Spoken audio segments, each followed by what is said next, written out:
Sir ये है, अरे ये तो सरकार से मिल जाएगा, ये तो सरकार का आदमी है ना, मतलब ये मिल जाएगा, सरकार के साथ फैसला करा देगा।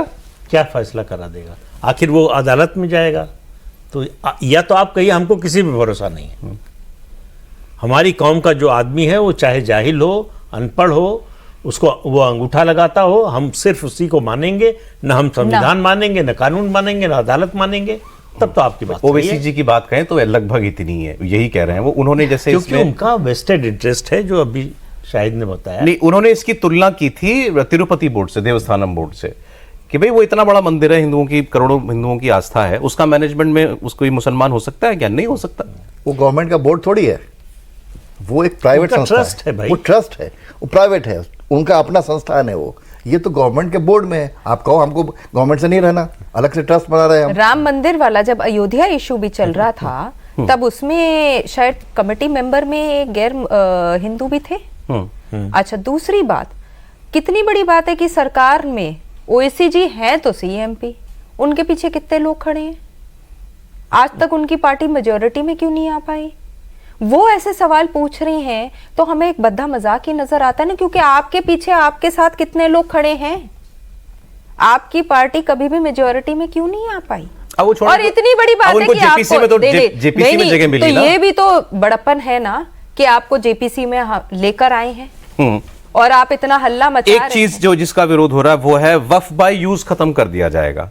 अगर कोई प्रॉपर्टी आज कहीं मुझे मस्जिद खड़ी दिखाई देती है और ये सब मुझे कह रहे हैं कि भाई ये मस्जिद 100 साल पुरानी है, अब आप, अभी तक ये था कि हाँ अगर ये इस पर्पस के लिए यूज होती आई तो मान लिया जाएगा कि ये मस्जिद ही है और वक्फ की है।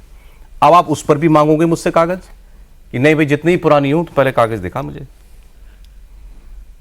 ये एक सवाल है। यूज जो है, यही समस्या यही है कि इसके लिए आप उदाहरण मस्जिद का देंगे। अब मैं आके रोज इस कुर्सी पे बैठता हूं, 2 महीने बाद कहूं कि ये तो मैं इसको इस्तेमाल कर रहा हूं, ये कुर्सी मेरी हो गई, तो भाई मुझसे पूछा जाएगा ना कैसे हो गई आपकी? खरीद के लाए थे, किसी ने आपको दिया था? तो कुछ तो पूछताछ तहकीकात होगी, कोई तो आधार होना चाहिए ना।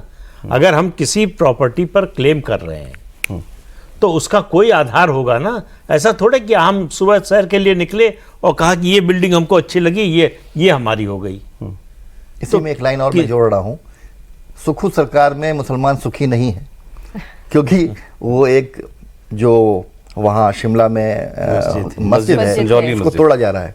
अब सवाल यह है कि मेरा दायरा जो है वो 100 मीटर में है, उसको हम आगे बढ़ा के 400 मीटर कर लेंगे तो टूटेगा ही ना। अब ऐसे में अगर पेपर की बात अगर हो रही हो तो इसमें गलत क्या है? आप धीरे धीरे इंक्रोचमेंट होता जाता है हर चीज में।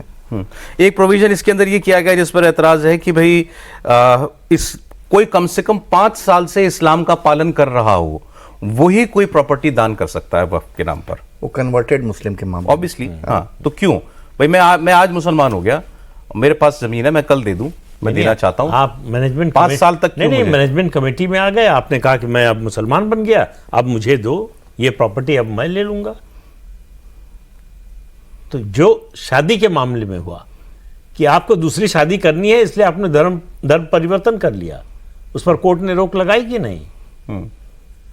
कि भाई सिर्फ इस पर्पस से आप जो है कोई अपना धर्म नहीं बदल सकते। आपको धर्म बदलने से कोई न रोक रहा है। सर मैं तो जो भी दूंगा मैं अपनी प्रॉपर्टी दूंगा ना, लेकिन कौन सी प्रॉपर्टी देंगे? मान ले मैं कन्वर्ट हो जाता हूं। हाँ। और मुझे एक प्रॉपर्टी दान करने का मेरी इच्छा है, मैं कल ही करना चाहता हूं, मैं 1 महीने बाद करना चाहता हूं, मुझ पर ये बंदिश लगाइएगा कि तुम पहले 5 साल तक मुसलमान होकर दिखाओ। आप मुसलमान नहीं थे तो वो प्रॉपर्टी दान करने से आपको कौन रोक रहा था? आप तब भी दान कर सकते थे। किसी अनाथालय को दान कर सकते थे, किसी आश्रम को दान कर सकते थे, किसी स्कूल को दान कर सकते थे, किसी अस्पताल को दान कर सकते थे। तो दान तो आपका पर्पज नहीं है। बात नियत की है। इससे आपकी नियत टेस्ट होती है कि आप ठीक है, आप दूसरे मजहब को मानना चाहते हैं, संविधान छूट देता है इसकी, मानिए, लेकिन वो पता तो चलना चाहिए कि आपका उद्देश्य क्या था।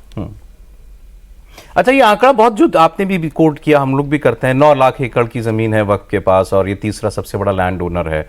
इसकी वेरासिटी क्या है, मतलब ये क्लेम कहां से आता है? क्योंकि ये भी मैं देखता हूं, पढ़ता हूं कि भाई 50-60 के दशक तक शायद 10,000 एकड़ जमीन वक्फ के पास हुआ करती थी। 10,000 एकड़ से 9 लाख एकड़, कितने गुना का अंतर हो गया। तो इतने पिछले 50 सालों में या 60 सालों के अंदर इतने धार्मिक हो गए हमारे यहाँ लोग कि भाई सब कुछ ही देते आ गए, देते चले गए। हम बच्चे ज्यादा होते थे, जमीन भी बढ़ गई। ऐसा है, इन्हीं चीजों के लिए ट्रांसपेरेंसी की जरूरत है, डिजिटलाइजेशन की जरूरत है और कंप्लीट पारदर्शिता की जरूरत है। पेपर वगैरह सारी चीजों की जो बात हो रही है, वक्फ में टोटल पूरे इंडिया में 192 कर्मचारी है, सरकारी कर्मचारी 192 लोग। बस ये लोग कैसे 9 लाख एकड़ को एंजॉय कर सकते हैं, कैसे उसको देख सकते हैं? उनको देखने के लिए तो प्रॉपर मैनेजमेंट होना चाहिए ना। अब आप देखिए 95 वाले जो एक्ट आया था उसमें ये है कि सीएजी भी इसमें ऑडिट नहीं कर सकती है, करेगी तब जब कोई पर्टिकुलर स्टेट गवर्नमेंट चाहेगी कि इसमें सीएजी जो है इसका ऑडिट करे। भाई गवर्नमेंट का मामला है, जहां 1 पैसे का भी 1 रुपए का भी अगर मामला आएगा तो सीएजी को ऑडिट करना चाहिए। तो आप क्यों बचे हुए उससे?